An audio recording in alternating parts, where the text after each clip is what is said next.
this is an iHeart podcast. Guaranteed human. With no fees or minimums on checking accounts, it's no wonder the Capital One bank guy is so passionate about banking with Capital One. If he were here, he wouldn't just tell you about no fees or minimums. He'd also tell you about how Capital One cafes are open 7 days a week to assist with your banking needs. Yep, even on weekends. It's pretty much all he talks about, in a good way. What's in your wallet? Terms apply. See CapitalOne.com/bankguy. Capital One N.A., member FDIC. Brought to you by the Spam brand. Some foods or TV shows just instantly take you back to your childhood. Spam Classic is one of those foods. It's so 90s, but also so iconic that the sight of it sizzling just makes your mouth water.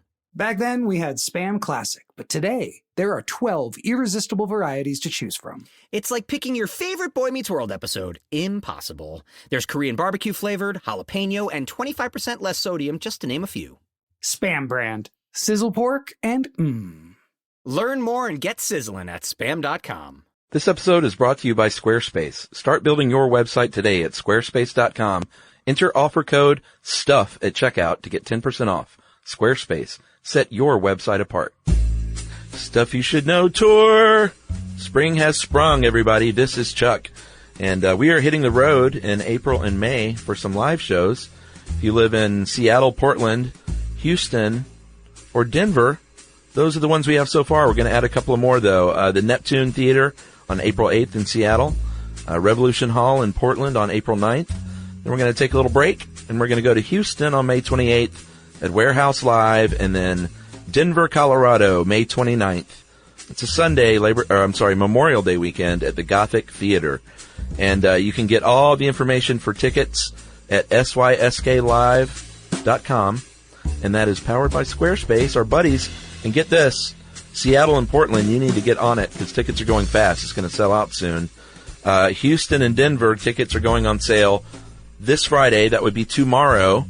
And I believe we're even having a pre-sale for Denver today. So I don't have that password yet, but if you go to Facebook, our Facebook page, or sysklive.com, we're going to post the pre-sale password for today for Denver. We hope to see you guys there. We love you. Goodbye. Welcome to Stuff You Should Know from HowStuffWorks.com.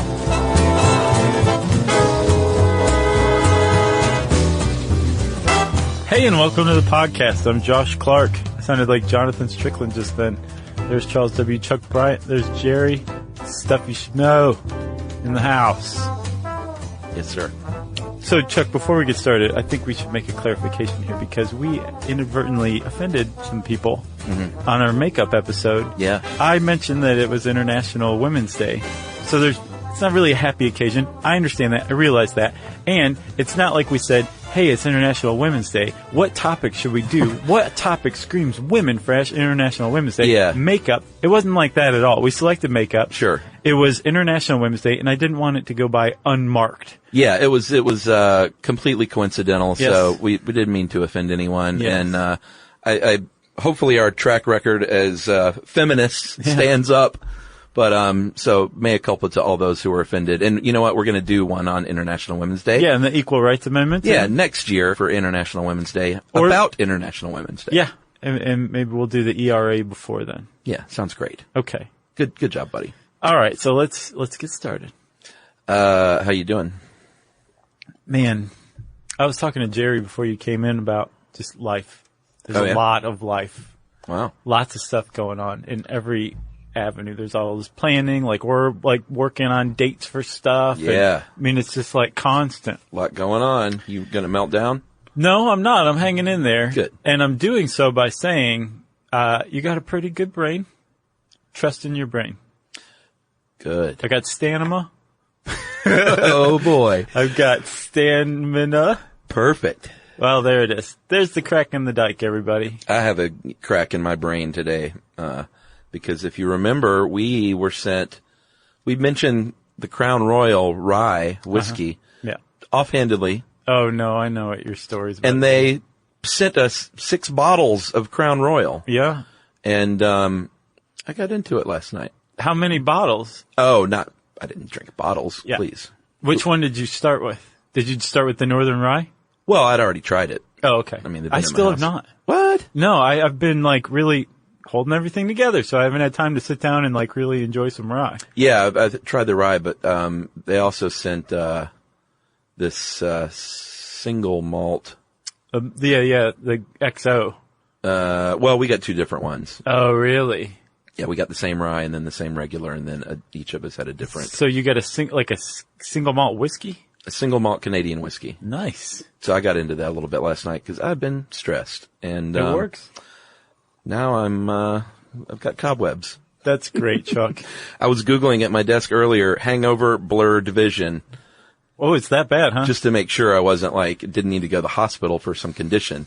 And it said, hey, don't worry, you're just hungover. That's why you have blurred vision. You should go listen to our hangover episode again. I know, I couldn't remember if blurred vision was, I don't think it was. I think maybe if you have a turpentine hangover, blurred vision is, but not from Crown Royal. It may be something else. All right, well, I'm hanging on by a thread. Sure. Well, I'll carry us both on this episode then. How about Great. that? This You is just on- kick back and relax and Let's talk about take some Ted Turner, Advil. right? Ted Turner, that's right. How do you remember the time when you realized that Ted wasn't someone's name? Yeah. Like, was it immediate, or had you heard of Ted for a little while before you were like, oh, there's not actually a Ted? No, I think I caught on to the TED Talks when most everyone else did, was when they became readily available and distributed on YouTube. That was like 2006. Yeah, that's when they really launched. Oh, you were early. That's early. Yeah, and I wasn't watching them all the time, but I knew what it was, and I thought, oh, well, this is certainly neat in a version of what we do. Yeah. Yeah, I don't remember when I first saw a TED Talk, but I became aware of them as like a thing Well, we weren't doing this in later than 2006, 2006 for sure. so I didn't think that at the time. See? Cracks. Yeah, cobwebs, right? So, TED, in fact, for those of you who don't know, the three of you, does not stand for, it's not a person's name, it stands for Technology, Entertainment, and Design. Yeah. And, TED Talks are talks originally about things that fell under those three general topics, but have since expanded tremendously and have become this kind of global creativity thinker brand that falls very much in line with the idea and the feeling behind San Francisco and Silicon Valley. Sure. Uber, the building we work in, this whole kind of new technocrat idealism TED is very much a foundation of that and help foster it for sure. Yeah. Although it covers wide range of topics now. Anything a technocrat would be interested in. It is, well, not even technology. It encompasses all kinds of neat things. Right, yeah. Do you remember our Long Now episode, the one about the 10,000 year clock? Yeah, love that one. That would, if you are at all interested in TED Talks or this episode, go listen to that one. That'll definitely be in your wheelhouse too. Agreed. And they are 18 minutes long, because supposedly that is the length of the human, span of Attention span. That's right. I love how everybody couches that in supposedly. Yeah, I mean, did you look up, is there science behind that? I couldn't find anything behind it. I'm sure that there is some social science study about it that concluded that that's the case. Yeah. But that doesn't mean that's It's right. a neat construct, and I think a selling point for TED Talks, because this article points out they are tailor-made for today because they're shortish and shareable, and they're sort of perfect for our new social media age. Yeah, the guy who wrote this article, Dave Ruse, basically puts it like TED is ready-made for the digital age. Like you said, Yeah. they're 18 minutes long, they're shareable, and TED very presciently started sharing these things online for free in 2006, and that was a year after YouTube. And I remember when YouTube came around, it was not a given that YouTube was always going to be here like it is today. Right. And so to release all of your stuff, all of your videos online back in 2006, Yeah. that had a decent amount of foresight. Very Teddy. So Teddy. All right, well, let's go back in time a little bit, because this very much surprised me. Not back to 2004 or even 1994. Okay. 1984. Yeah, go ahead and jump. Yeah, like Van Halen is playing Panama on the radio. Yeah, And your TV. sure. The little angel kids smoking cigarettes? Yeah. And the very first TED Talk happened. Yeah. Isn't that crazy? Yeah, and it wasn't like Ray Kurzweil strutting the stage, just staccato releasing like different computer terms. Nope.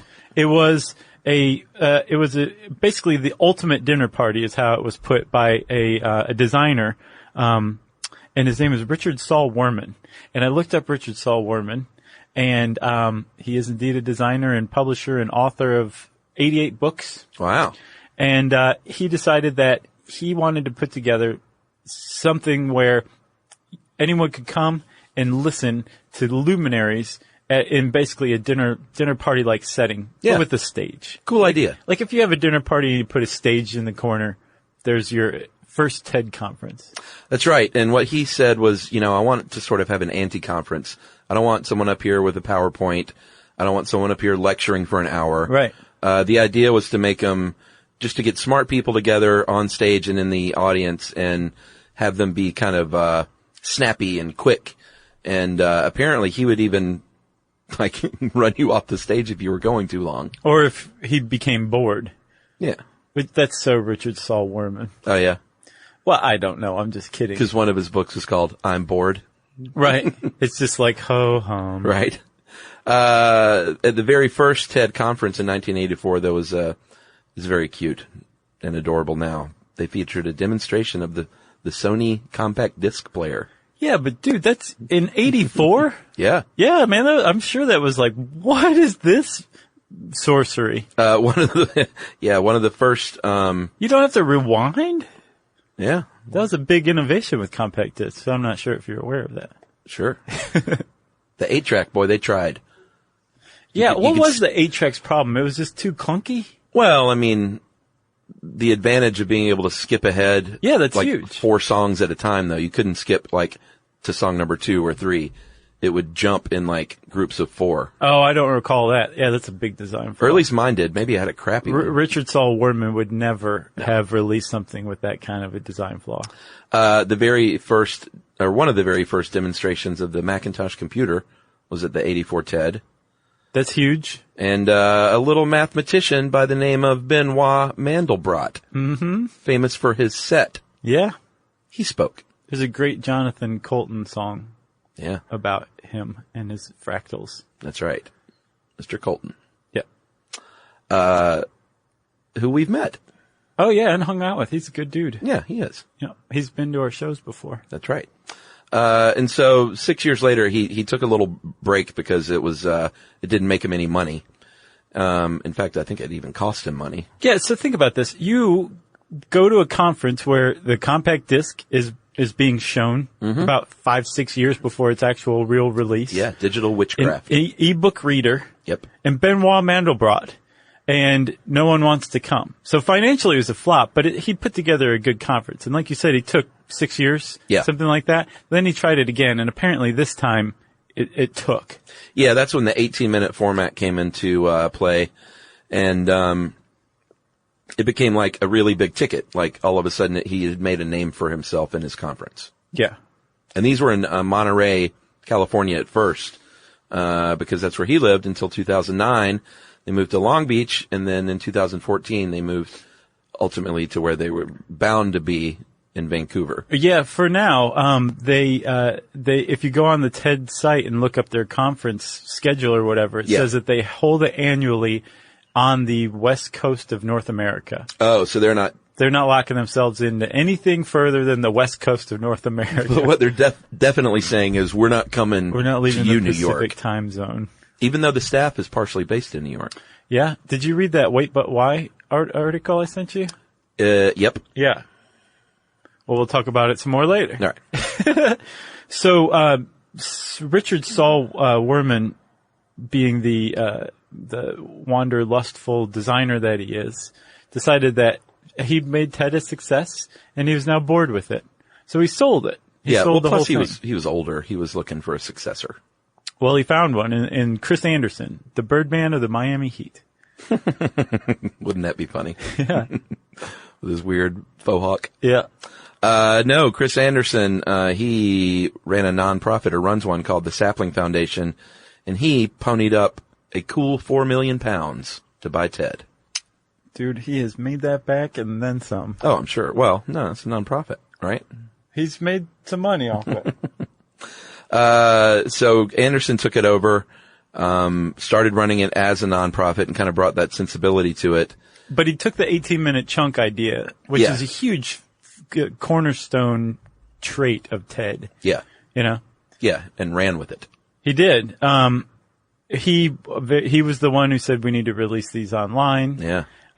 He curates still to this day, from what I understand, all of the speakers. Yeah, I think so. And the audience members. Yeah. So we'll talk a little bit about like making a TED Talk if you're ever invited to produce one, and attending the TED conference after this.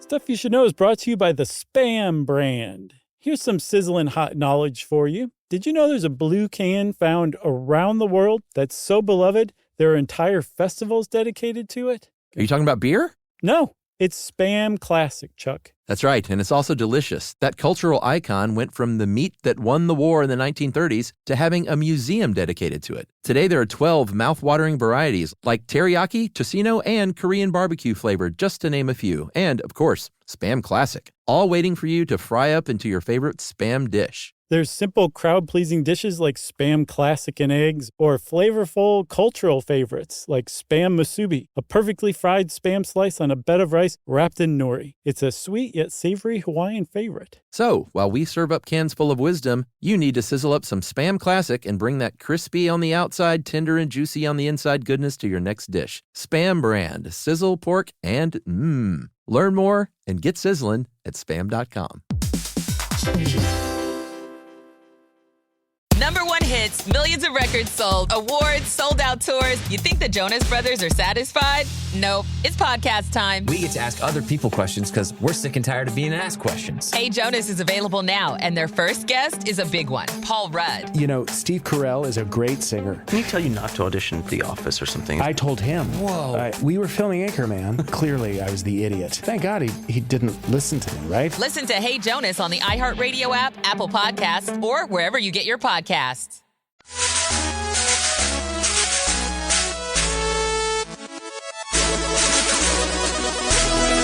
So, Chuck, let's say that Ted came to you and said, hey, I'm Ted, and I want you to speak at me. Yes. Okay. So you just have signed up for a tremendous amount of work, actually, and a lot of stress and nervousness, from what I understand. Of course. And actually, we'll go ahead and tease this. Coming up at the end of this episode, we are going to interview the great Roman Mars of the great 99% Invisible podcast. Mm-hmm. And Radiotopia. Part of the original cast of A Chorus Line. That's right. And Roman spoke at one of the legit TED conferences. Yeah. Not a TEDx. No, TED. But the real deal. Yeah, and we should say, so like, you may have seen, if you're familiar with TED, TEDx, TED Global, that kind of thing. Yeah. And TED conferences are held once a year, and this is the one that is like the big mamma jamma, where like the guy who runs TED, Chris Anderson, picked you to speak at it. It's a big honor. It is. And then there's TEDx, and TEDx are basically like local versions of TED, and they can either be huge, like San Diego TEDx is a bona fide legitimate conference. Yeah.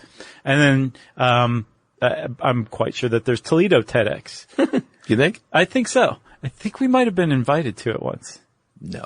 I think so. I don't think we could make it.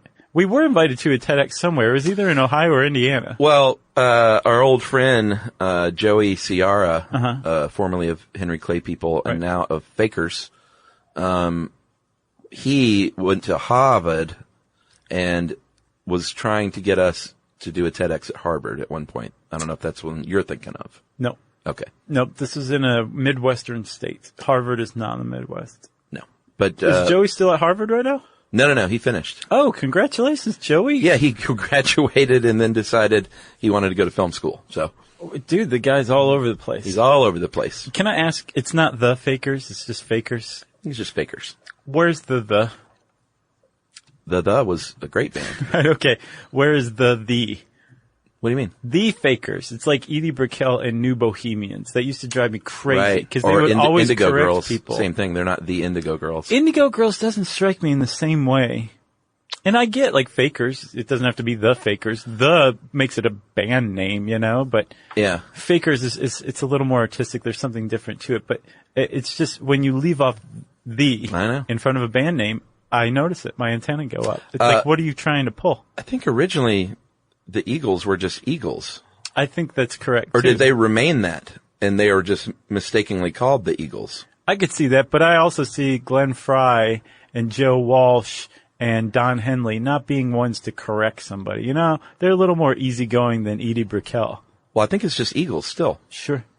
But Indigo Girls sounds weird. Like, what are you doing tomorrow? Oh, I'm going to see Indigo Girls. For some reason, I know what you're saying. You know? But that's never stuck out to me with them. Back to Ted. So, Roman can count himself among some very distinguished people like Bill Clinton and Bono and Richard Dawkins and Jane Goodall and Al Gore. They've had lots of very famous people speak at TED conferences. At TED, yes. So that's what we were saying. We were talking about TEDx, TED Global, the difference. Yeah. And Roman spoke at TED. Yeah. Big Mama Jamma. Big Mama Jamma. So if you are asked to speak at TED, and you do agree, you're basically, here's the thing I didn't know about TED that I learned from researching this. You are creating an 18-minute presentation that when you give this speech, like you're speaking it verbatim, word for word. Yeah, it's a performance. It is. And so like this thing is not like, I've got an 18-minute speech I know pretty well. Like it's not for the what most we part, do, in other words. For the most part, it is someone who is an expert in their field. Let's say robotics, for example. Okay. And a robotics expert is not necessarily a gifted public speaker. In fact, they probably are not. So part of the TED process is to basically be matriculated and inculcated into this TED atmosphere where you are coached and prompted and harangued and ridden and maybe spanked on the bottom when you don't deliver a script on time, that kind of thing. Yeah, it's very, like the reason, if you've seen a bunch of TED Talks, the reason they all seem the same is because of that reason. They want them to feel similar. But yeah, it's a format of a brand. Yeah, which is, Roman kind of bucked convention a little bit, and so we'll talk to him about that. I can't wait. Yeah, it's gonna be great. So what happens is, and it surprised me, 6 to 9 months before they give the talk, a speaker will start working with the staff and producers and editors to craft your story along with you. Right. Which is really interesting. I had no idea. Yeah, I brought up Wait But Why earlier. Tim Urban, the guy who I believe runs that site, and it's a pretty interesting site. He's got some good stuff on there. But he did a TED Talk, the big one in Vancouver, I guess last year, or in 2014 maybe. And he talked about how he kept putting off, coming up with an idea even, let alone a script. And he finally had like a flash of inspiration and decided procrastination would be a great one to do. Oh, that's so good. Yeah, and he, if you read this, it's called Doing a TED Talk, the full story. He goes into great detail, created a comic strip. Really good article. Of and you really feel it with him where you're starting to get anxious because when he showed up for coaching, a month or so out, he showed up to TED offices in New York and he did his talk for the first time in front of TED staffers. It apparently wasn't very well received. I'm sure that's got to be the worst feeling in the world. Yeah, and apparently up until the day he gave it, he was rehearsing constantly. Do you remember the time we did the thing at the Inventors Hall of Fame? Yes. It was the one time we did a script. And there was a script where I had lines and you had lines that responded to my lines and there was no winging this. Yeah. And you and I just pounded it into our heads, did it over and over and over again. I hated it. And then we finished rehearsing, and right when we finished rehearsing that last time, we walked right on the stage and did it. Yeah. There was no downtime or anything like that. It was like we worked out our brain muscles, but we were hanging on by our fingernails. We weren't asked back, if I remember correctly. It's not It's not the way we prefer to work, because if you've seen us live, you know we have our notes, but we do like we do in the studio, and it's a general outline, but we are very much more comfortable speaking in our own voice. Right. So, this is with Ted, it's not like that. It's like you have a script and you know it line by line, and they apparently have a couple of questions, like measuring sticks for whether you actually have something memorized. What, did you catch those in the Wait But Why post? Yeah, in fact, he calls it, there's different levels of memorization he goes over, and the one that you need to get to for Ted he calls Happy Birthday level. Yeah. Like, when you know that song so well, you can, like, do your taxes and sing it out loud. Exactly. So, and this just sends, like, I got nervous just reading this. He said, if you record yourself saying the talk and play it back at double speed, can you say it out loud while it's playing and stay ahead of the recording? That just gives me anxiety. Right. And number 2, can you recite the talk with no problem while simultaneously doing an unrelated task that requires attention, like following a recipe and measuring out ingredients into a bowl? Yeah. I mean, I imagine that's a great way to practice. Oh, yeah. Knowing you have something cold. Yeah. But, boy, just don't even bother asking us, Ted. Right. And I mean, like, that's the thing. It's like fear of public speaking is an awful thing. Yeah. And then it's exponentially amplified when you have a script that you have to remember word for word and line for line. And that's part of Ted. And again, like you said, I don't think they're doing this just to be mean. No. They're doing it because they have a brand and a format, and like you need to stick to the format when you're doing the talk, right? Yeah, what I'm curious about, and I couldn't find this anywhere, they probably don't like to talk about it, is I wonder if or how often they bail on people and are just like, this isn't working? Yeah, it's not working. From what I understand, the TED people would not be afraid to do that. Really? Mm-hmm. I didn't know if they did that or they took the other approach, which is like, no, we're going to keep banging this out with you until you got it.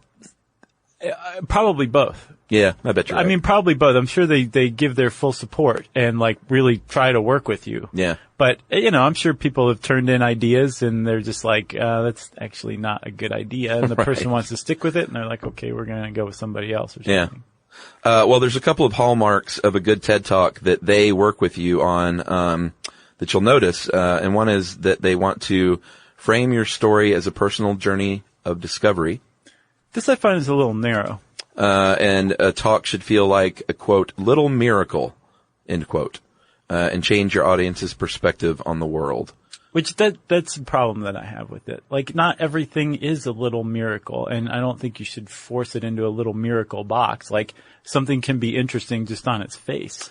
Yeah, but if, then start your own conference. Like, sure. You know what I'm saying? Like, that's their thing. Right. No, I get it. That's why I don't like critics. Well, we'll get to the criticism. Okay. And I'll go off then. Okay. But they want it to be really focused on like one specific thing. Obviously in 18 minutes you can't be too rambly, which is another reason why they would never ask us. Because we'd start talking about Coen Brothers movies. And they'd be like, they'd get the hook out. Have you seen Hail Caesar yet? No. I haven't either. Which is weird. It is. I'm usually like right in that theater. Yeah. On the first week. I guess it's an allegory for Christ, maybe? Oh, really? I think so. Interesting. Some of the other things that they will work with you, you're not going to use a teleprompter, like we said. It's got to be memorized. Yeah, we don't use teleprompters. Even when we're shooting videos, do you use teleprompters? I do for the What the Stuffs. I find it too difficult and distracting. I don't have enough confidence in my just reading it cold abilities. Ooh, I love it. Do you? Sure. I can read all day long. You can use note cards if you want to do that. Yeah, you're not a robot. No. You might be a robot scientist, but you're not a robot. Right. Right. Yet. They want you to make eye contact and be accessible, and they recommend picking out some friendly faces in the audience. That's big, and these actually do translate to just about any public speaking gig. Yeah, and what I think is funny is having done shows with you, is you tend to pick out the least friendly face. Well, and afterward you're like, what was that guy on the second row? He just kept yawning and he had his arms crossed. He looked scowling angry. Or something. Yeah. Yeah. It's so funny. It's easy to like obsess like, well, that person we've lost. Right. Yeah, that is good advice though, to find some friendly people. You want to find more than just like 3. You definitely want to do like 6, 7, 8 scattered all around the audience. Yeah. So that you're looking around and you got your people that you're looking at. Yeah. And, they're thrilled and delighted that you're talking right to them for a second, but then they can also get very uncomfortable if you're talking to them for most of the show. Sure. So you want to kind of spread that thing around. And then also it doesn't hurt to just kind of look in the air too while you're talking, or close your eyes and pretend you're not there on stage speaking in front of people. You don't really get that nervous anymore. I know I don't. It depends. Remember in New York at Town Hall, I almost had to tell you need to push me on stage. Yeah, some are a little more nervy than others, but that goes away pretty quickly because our audiences and our listeners are super supportive. Like, you can't ask for a better room to walk into. Plus we don't have to win the crowd over. Yeah, there's probably 5 people who don't listen to Stuff You Should Know at any one of our shows. Yeah, agreed. It's not like being a stand-up comedian, right? Where no one knows you, especially if you're an opener, and you have to win the crowd over. Yeah, that sounds like a living nightmare to me. Yeah, that's why I've never tried stand-up. One of many reasons. And then they also say to, not be too, active, like use your hands and stuff, but you want to be fairly still. Yeah. You don't want to be running all over the stage. Yeah. Remember when we were on, Soledad O'Brien one morning and my knee was just going like 500 miles an hour and they did like a full shot of us for the whole interview? Yeah. Not good. Yeah, that was weird because it was also like 6 a.m. It was. And you probably had like 6 cups of coffee or something. I might as well just stay up. Oh, one thing they point out in this article I thought was interesting is that, and maybe this answers my question about working with people. One of the most popular TEDs ever was from Susan Cain. Did you see that one? Yeah. It's great. She wrote a book called Quiet, The Power of Introverts in a World That Can't Stop Talking. So she is a self-described, very famous introvert, and she was able to do it. So yeah, hers is very endearing. It kind of gives you the idea that, and this was also mentioned by Tim Urban on Wait But Why, that like those people they want you to succeed. They're not there to be like, I can't wait for you to fail. Of course. So there's a very encouraging crowd at her TED Talk. Yeah, that's very sweet. And it was sweet. I saw that because our old friend, Bill Gates, it was on his list of 10 favorite TED Talks. Oh, really? And I went and watched it before we interviewed him because, he texted that to you or you found it online? Check this out, introverts, LOL. Poop emoji. And I was like, sent from my iPhone. Oh, busted. Yeah. Actually, Bill Gates and Steve Jobs were very good friends. They were. Healthy competition. Little known fact, Bill Gates could arm wrestle Steve Jobs under the table and it drove Steve Jobs nuts. Very true. Did you know Bill Gates can jump over chairs though? That was like one of his things that he's known for. Sure. Did you know that? Well, I think you told me. Okay. I didn't know it until you told me. He still does it once in a while. Really? Uh-huh. Wow. We should have had him do that. I thought that might have been a bad idea. So I guess we should talk a little bit about the criticisms since we teased it. Yeah, because there's plenty of it. It's basically a sporting pastime to take down TED. I just don't get it. Oh, these things are so enjoyable to read to me. Yeah. Like, Frank Rich wrote one called TED Talks Are Lying to You. And, it was originally in Harper's, which I think is where I read it a few years ago. And it's reprinted on Salon now, because Harper's is behind a paywall. And, it's just beautiful. It's not just about TED Talks. It's about this whole idea of things like TED. Basically, the commoditization of creativity. Just being uncreative recycling of established tropes and stuff. Yeah, what did he call it? Was that him or Benjamin Bratton? Oh, it might have been Bratton that called it a mega church infotainment. For middlebrow classes? For middlebrow masses. Right, okay. Yeah, I just... Well, the big I don't criticism... get it. TED Talks are great. Yes, they are. Like, there are plenty of awesome TED Talks. I don't think anyone disputes that. I think a lot of people who criticize TED believe that there's this unspoken sentiment that TED is changing the world. Okay. And the critics point to TED's really not changing the world at all. It's basically saying, here's this really cool gee whiz idea that you too can understand. Yeah. And, go tell your friends about it and let the whole idea die there. And that's actually taking legitimate great ideas from this roboticist and then just spreading it out to the masses and it fizzling out rather than going the opposite way. Now, TED, on the other hand, is like, are you crazy? If you go to our conferences, most of the attendees are extraordinarily rich philanthropists or investors or entrepreneurs who might take that roboticist's idea and actually manufacture it. But I think for the most part, if you did tit for tat, it compared things that panned out from a TED Talk to things that just fizzled out or haven't panned out yet. Yeah. The haven't panned out yet far and away exceeds the ones that have. Yeah, I got no problem with that. I think TED Talks, and I think this is their mission, I think it's a conversation starter and should not be looked at as anything more than that. Let me break down something you may not have heard of, and try to inspire you in 18 minutes and start a conversation. Right. I don't think their mission should be anything but that. So, agreed. The other big criticism is that it's an extremely elitist organization. Yeah. And that it's not just elitist. TED itself is not just elitist, but the people who really enjoy and get into TED are also extremely elitist without even being aware of it, basically. Yeah. Like if you read the Wait But Why post, Tim is talking about going to TED, and when you go to TED, the whole thing is you're one speaker on stage and the whole conference is there. There's not multiple speakers speaking at once. Yeah. There's, like 70 speakers over the course of this week. And so everybody's there for you, but the people who aren't in the auditorium might be out on some artificial turf under a fake tree watching it on TV, or in a giant ball pit watching it on TV. And it's like, this is the antithesis of a hard life.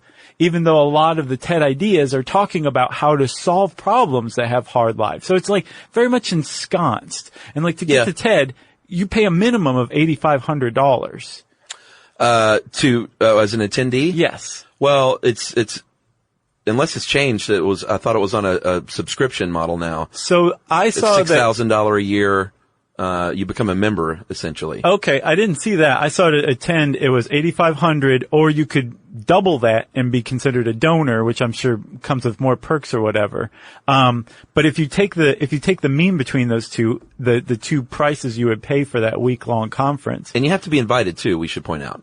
Well, that's another thing. You have to pay at least $8,500 and apply on top of that. And of course they're not going to charge you if you don't make the cut. Well, yeah. But you have to apply and pay. And in the application, it's like, we want to know the real you. So sit down with a coffee and really think about who you are in explaining this to us in the application. It says that on the tips for applying. Some fair trade coffee too, probably. I'm quite sure. Yeah. I think that's just insinuated there. But if you take the mean of 8,500 and 17,000, and you multiply that by the 1,400 attendees at a TED conference, the TED conference takes in about $17,850,000 in a week. Yeah. They don't pay their speakers. They put them up in hotels with roommates. And, I saw this thing on, Joe Rogan. Eddie Huang, was on. He's like a chef and he did a TED talk and he had this nightmare story about his TED experience. So they're raking in a bunch of money. And the big thing that they put out is a $1 million TED prize every year. Yeah, which Bono got one year. And Jamie Oliver. So there's TED's got a lot of stuff to be criticized. But at the end of the day, I agree with you. The talks in and of themselves, I have no problem with. Well, yeah, and there's a certain demographic that just doesn't want to hear Bono talk about starvation. Or like he needs an extra $1 million for his foundation. Yeah. You know, like that's who that $1 million went to that year. Yeah, I think Bill Clinton won one year too. Yeah, and Jamie Oliver again. Like these guys could just cough up $1 million into their own foundations. You know? Yeah, I'm sure they do. So I would strongly recommend go read the Wait But Why, doing a TED Talk post. Read We Have to Talk About TED, which is a Benjamin Bratton TED Talk, which that's cojones if you ask me. Yeah. He did a TED takedown at TEDx San Diego, which again is a big one. Yeah. And then read TED Talks Are Lying to You, which is that Frank Rich one. That's about way more than TED Talks. Yeah, I think part of my defense here is tied to our own show. And, like we got an email that we're not even going to read, but we got an email a couple of weeks ago that, and we get them from time to time where you guys should do this, this, and this. This is where your show stinks and it should be this. Right. And I'm always like, go start your show then. Right. Like this is what we do. Yeah. And we're not claiming to do anything else. Right. Yeah. And there's a definite difference between saying, hey, I think you guys should have guests on more or whatever, constructive criticism. Yeah. But, if somebody comes along and just does a drive-by jerk move. Yeah. Which I want to see Aaron Cooper make a Photoshop of that. That doesn't help. So, that's one of the things why I think the takedowns are enjoyable to read because they make real sense in a lot of ways, I think. Yeah. And also go read On Smarm. It was a Gawker post from a couple of years ago and it's very lengthy, but it really kind of lays the foundation that's like the antithesis of the TED Talk sentiment, Yeah, I feel with social media, I feel like people are just sitting in wait to take something down and I'm just tired of it. I know what you mean, man. I have takedown fatigue. I know what you mean, but I don't have takedown fatigue for thoughtful, sensible, reasonable takedowns. Agreed. But I think when the takedown is on something, it's not like they're exploiting anybody or, it's not like, take down child labor, not like a TED Talk. Right. That's my opinion. I'm with you. That's a t-shirt too. Coming up after this break, we are going to, and now we got a lot of interesting stuff to talk about. Yeah. With Roman Mars of 99% Invisible right after this.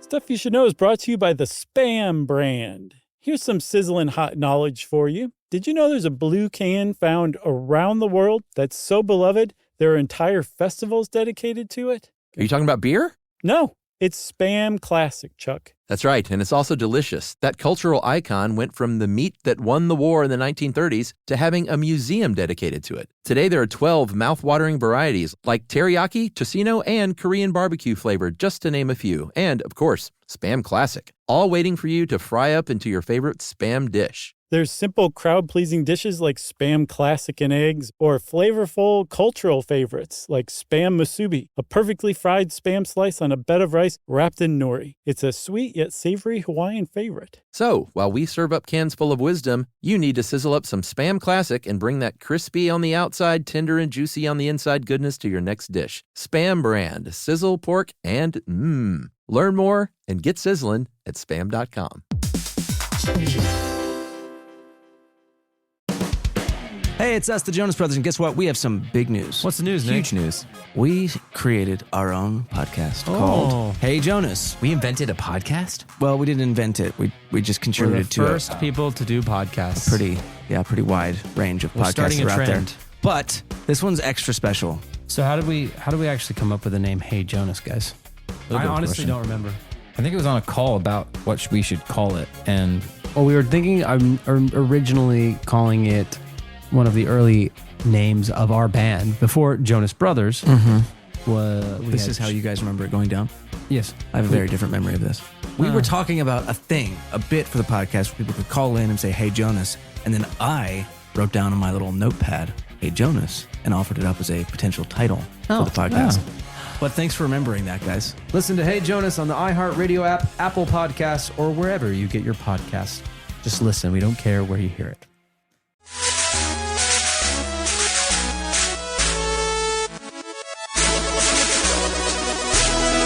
All right. Well, we are back with a rare interview, although we've been doing them more and more. We had Bill Gates on, and now we have the great Roman Mars of the wonderful, awesome 99% Invisible podcast and Radiotopia podcast network. Yeah. The guy is a podcast magnate. Oh, he is. Hi, Roman. Hey, guys. How's it going? Great. How are you, sir? I'm excellent. Thank you. Thanks for having me on. I'm so glad to be in the company of Bill Gates and yourselves. Well, I wouldn't go that far, but so we did a podcast on TED Talks that we already recorded, and so you obviously came to mind because you did your very own TED Talk and not a TEDx or a TED triple X or whatever versions they have. Main stage. Yeah, you did the real deal. Yeah, it was something else. It was really fun. I highly recommend you do it if you get asked. And that was like one year ago, right? Yeah, it was almost exactly a year ago. And Roman, what was your TED Talk on? My TED Talk was about the design of flags. How did you end up on that? Yeah, so, a lot of times when you're asked to do a TED Talk, you're, a scientist or a social scientist or philosopher who is really, when you're asked to do a TED Talk, you know exactly what TED Talk you're going to give because it's your life's work. Whereas I'm a journalist. I mean, I tell stories. So when they said, do a design story, I had a couple hundred because I do the radio show about it. And so I just had to pick one that I was the most passionate about. And I tried lots of different ideas. And I had this grand unified theory of design that I was going to present at some point. And I tried it out in different live settings and it just wasn't working. And I called them up and I said, I just don't know. I have this one. I think it's going okay, but I kind of want to talk about flags. And they said to me, I can tell by the sound of your voice, you should do the flag one because you sound excited about it. And so I did. And it was really fun. Well, yeah, I've seen it a couple of times and it's one of my favorite ones. And, partially because of your passion, but partially because like you can literally sense you winning over that audience as you watch it because they were a little stiff at first and you could like as a viewer like I'm watching it and nervous for you at first because you're a buddy and then like you feel the audience like literally warming up to you and then before you know it they're like everyone's laughing at you and it ended up being one of the funnier, more amusing TED Talks I've seen. Well, thank you so much. Yeah, I felt that too. In fact, I felt that the whole week because I gave my talk on a Thursday. And, so I was there from, Saturday to Thursday and then the last day is a Friday. And so all week when they see that you're a speaker, you can see it on your badge. The first thing people ask you is what your talk is about. And I was just a little shy about talking about it because I know it's a little topic when people, the guy the next day, he won a Nobel Peace Prize for freeing 80,000 child slaves. You're like, well, I'm going to give my flag talk, so, oh my God. And so I was really sheepish about it. But, one of the things I loved and my sense of accomplishment was really, I was kind of proud that it was sort of a small topic that I was passionate about and it still won them over. And I knew it would. It was fun to do. Yeah, for those of you who haven't seen it, first of all, watch it because it's as all TED Talks, it's under 20 minutes and it's about the design about flag design, but even more specifically city flags right. Of the United States, kind of all around the world, but you really you did a great job for non-flag enthusiasts the first thing I did was look up the Atlanta flag afterward. Yeah. And of course ours is one of those with the state seal. Yeah. Doesn't it have a phoenix on it? It does have a phoenix. Yeah, I think there's a phoenix, but it's contained within the state seal, which Roman says is just bad design. Oh, okay. Yeah. The funny thing about the Atlanta flag, if you will allow me to digress, is Please, that, of course, is that it also has a phoenix, rising from flame, just like the San Francisco flag does. But actually I think it's designed a lot better. So if one of us had to keep it, I would vote for Atlanta keeping it the way it is. Whereas I think that San Francisco is just an abomination. But I think we both kind of need to step aside for, the city of Phoenix, which has a phoenix on its flag too. Okay, good. So, but I think Atlanta, as much as it is still a seal, I think it's all right. I thought San Francisco's was tie-dyed. It would be more appropriate, I'd think. So were you nervous while you were preparing for this? Like when we, oh like my Chuck God, said, yes. This is part of a larger episode on TED Talks, and one of the things we ran across is that it's a very long, nerve-wracking process. Yeah, if it's was that your experience? Typically you're contacted months and months ahead of time. So I was contacted in August of the year before and performed it in March. Wow. So for a couple of months, you're just trying to figure out what you're going to do, and trying to do your best to write something early so that they have something to react against.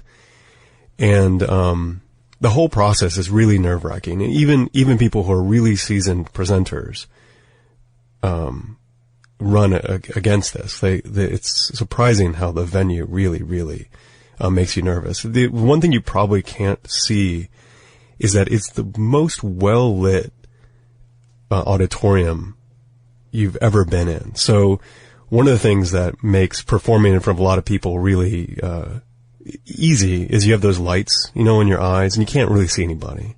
And you're kind of just performing to yourself. Well, here you can see every face. And not only can you see every face, but you can see faces like Bill Gates and Al Gore. And wow, it's super nerve-wracking. Yeah. We've met 50% of the people you just one of the things too, Roman, that was different about yours, was that you, defied convention by sitting down at your table and doing, having audio and visual aids, and you make a crack about it at the beginning, like, who is this guy who can sit down? You said, well, this is radio. Did you have a hard time talking them into that approach? Not at all. That was something that I had psyched myself out, and a lot of people do psych themselves out when they deal with TED, because it's so prestigious and so cool to be a part of it.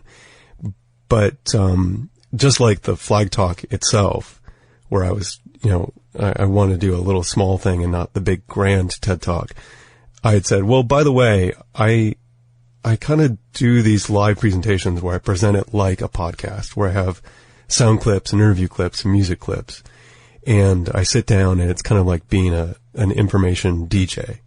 And they were so excited about that I don't know why I didn't talk to them about it sooner. It was kind of, it was my fault in a way. So they really want you to be yourself. They're trying to get you to be yourself.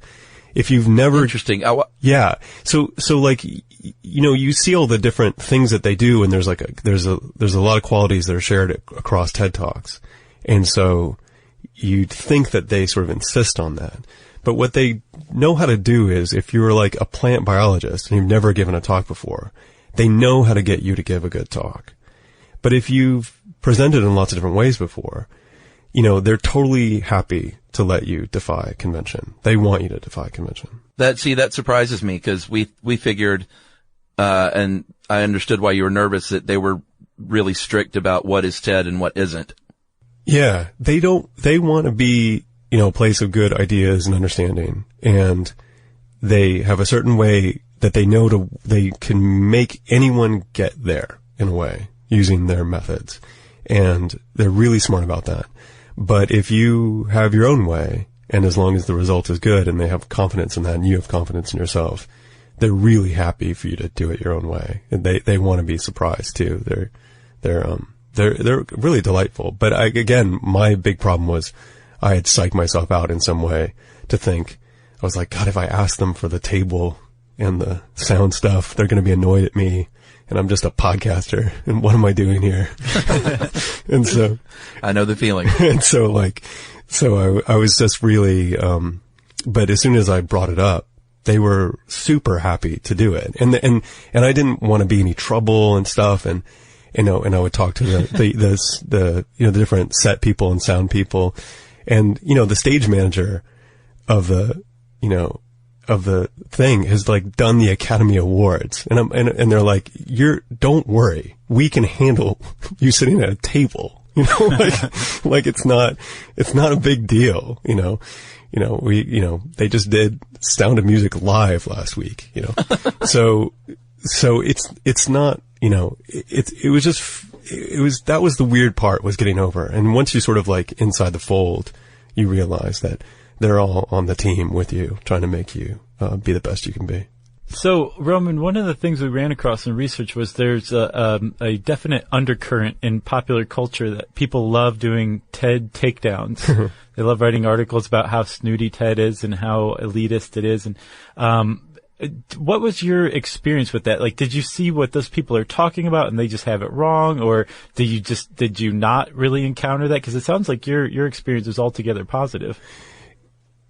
Well, yeah, my experience was altogether positive. I must admit that before I was involved in it, I don't know if I was really part of a TED, takedown I didn't have that sentiment, but I was skeptical because a lot of it is, it reeks of certain types of solutionism where, one, technical fix or design fix will save the world in some way that is, believable for 18 minutes, but then, you get out in the real world and it seems, it just seems hokey and not applicable to actual real lives and real people. And so I was I'm skeptical in that way too. But when and it's also just like, I'm not of the world where you spend $8,500 to go to a conference. That is not my world for sure. So I went with a little bit of that, like thinking about that a lot when I was there. And what I left with was this real joy of being around 2,000 people who were really trying something and really wanted to think optimistically about the world and wanted to learn and were curious. And I just felt, I don't know, I was sold on it in so many ways. It was, and there was very little hierarchy when you're there, which is pretty interesting. You'll be standing in line, for something and it'll be some, CEO, billionaire. And they want to engage with you in lots of ways. It's still like normal people don't go to TED in a way. Like you don't have a lot of cause to spend that type of money. So, and I'm one of those people that can't go unless, they ask me to go.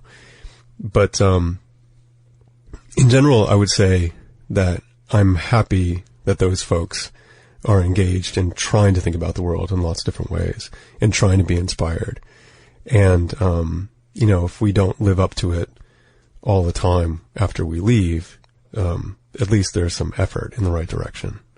So I liked it.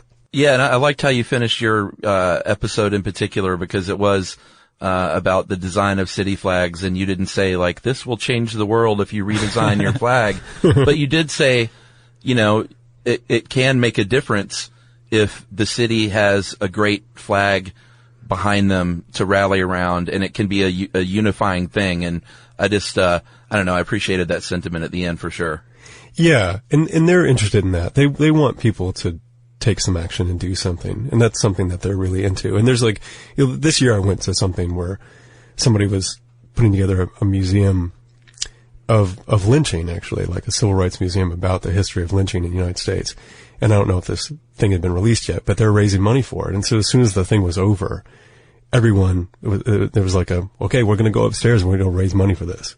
And they raised a lot of money for it that day. Wow. And it was just it was like something to watch the power of that room to get stuff done. Yeah. Was really incredible. And so, I try not to overdo mine to the importance of it. I was really cognizant of how small it was in a certain way. But I like people to think about it in a bigger way, that well-designed things and civic pride and having civic pride is a big part of how we get things done. And so, it leaves people with a little bit to think about, but also just to be entertained. That was my main goal. Cool. Was there, was there like an after party? Do you get feedback from people afterward in the audience? Totally. Yeah. It's great. TED is much better after you're done than before you start. Yeah. And, cause I had all week of just being super nervous and thinking, God, I'm just some twerp with a flag talk. And then you're done and people kind of know what you're about. And they want to talk to you, and it's fun because you're like an expert of that thing. And so, it's really enjoyable. We had lots of good feedback, lots of, fun stuff. And I think that people liked the format change.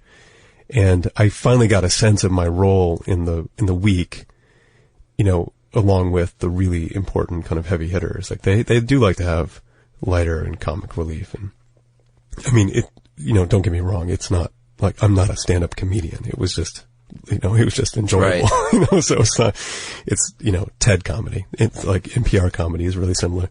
And, but it was, it's super fun. So there's tons of parties and tons of there's a big social part of, TED. Awesome. What do you feel like, and you don't have to get specific if somebody stuffed a bunch of money in your pocket, but what do you feel like it did for 99% Invisible and Radiotopia? I mean, it exposed me to a bunch of new people. They got to see I know a lot of people that have started listening to the show after seeing the TED Talk. It's a little different for me, it was kind of fascinating because I do have a public show and a public profile and a pretty popular show. It's not quite as popular as TED, but we get several million downloads a month too. And so, it wasn't that huge, like, catapult from, obscurity as a social scientist and out there in the world. But it was just nice. It was like a nice compliment to the things that we already do.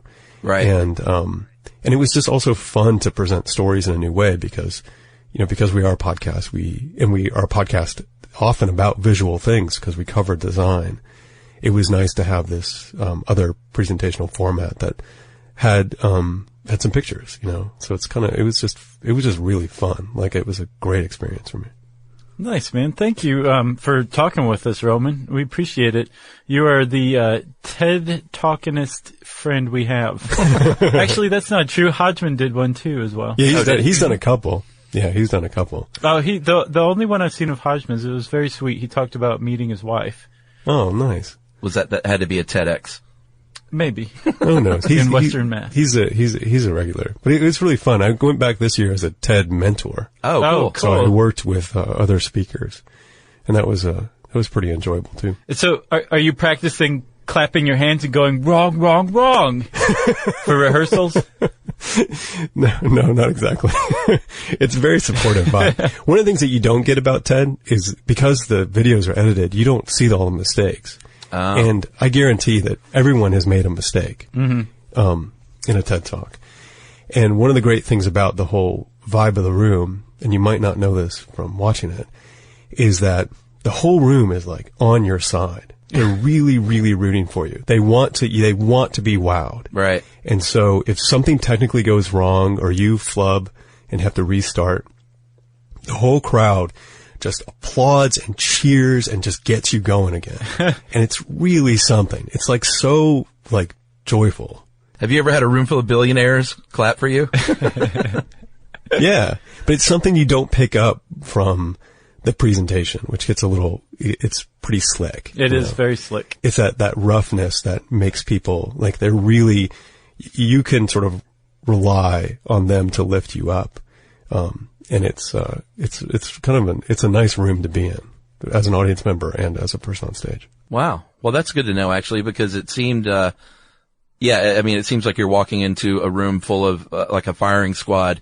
Not you, but just anybody, because it's just so quiet and it just seems stiff. And so that's good to know. We assume they hissed anytime you made a mistake. Exactly. It's not like that. It's the exact opposite. Well, I watched a train wreck of his talk this year. Oh, no. It was the most kind of amazing moment because people like stood up and cheered and tried to get this kid going, and it was amazing. And it was such a disaster. It was like a performance art level of disaster. Oh God. Like, you're making my stomach hurt right now. What? Yeah, I know. But in a way, it was like this cathartic event for all 1,600 people in the theater. And it was kind of fun. All right, Roman. Thank you, my friend. And, people really, I know we talk about 99% Invisible more than we should as competitors, but not enough. It's a great show, and people should support that in Radiotopia. I always tell people even if you don't think you like design, you should just try 99% Invisible because it's much, much more than that. Where can they go to find you, Roman? They can find us on our website at 99pi.org. Nice. Or, anywhere where you get podcasts. Nice. Well, thank you for coming on. Thank you so much. Yeah. My pleasure. I really appreciate it. I'm a huge fan. This is very exciting to me. Thanks, man. All right. Well, we'll talk to you soon. So, Chuck, that's TED Talks. Yeah. Thanks, Roman. That was awesome. Yep. What a cool dude. If you want to know more about TED Talks, well, just type TED Talks into a search bar and start watching TED Talks. There's a million of them, basically.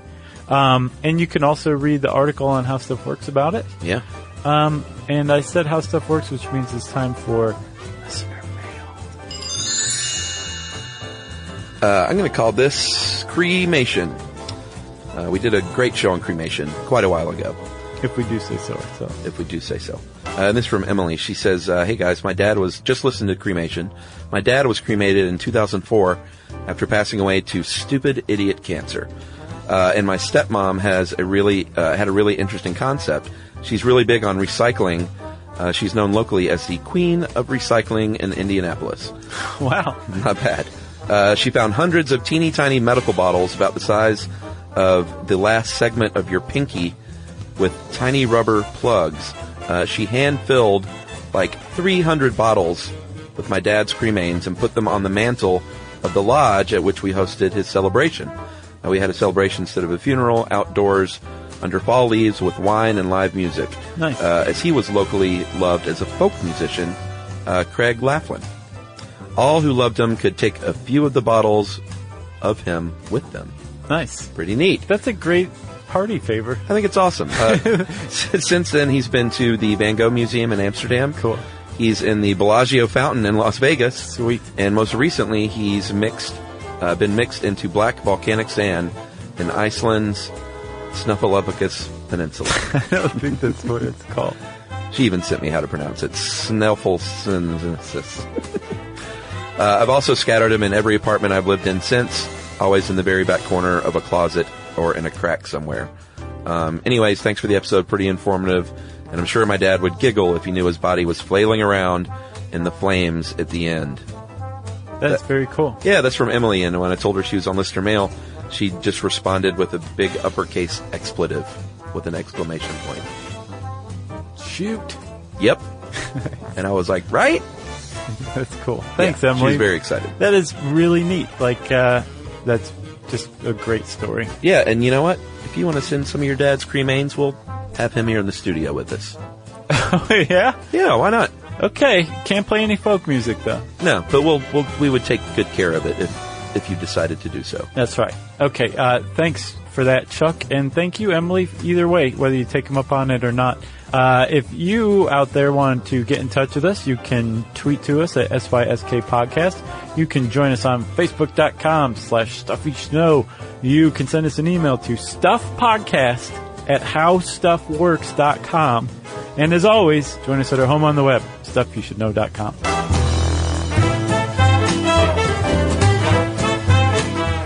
For more on this and thousands of other topics, visit HowStuffWorks.com.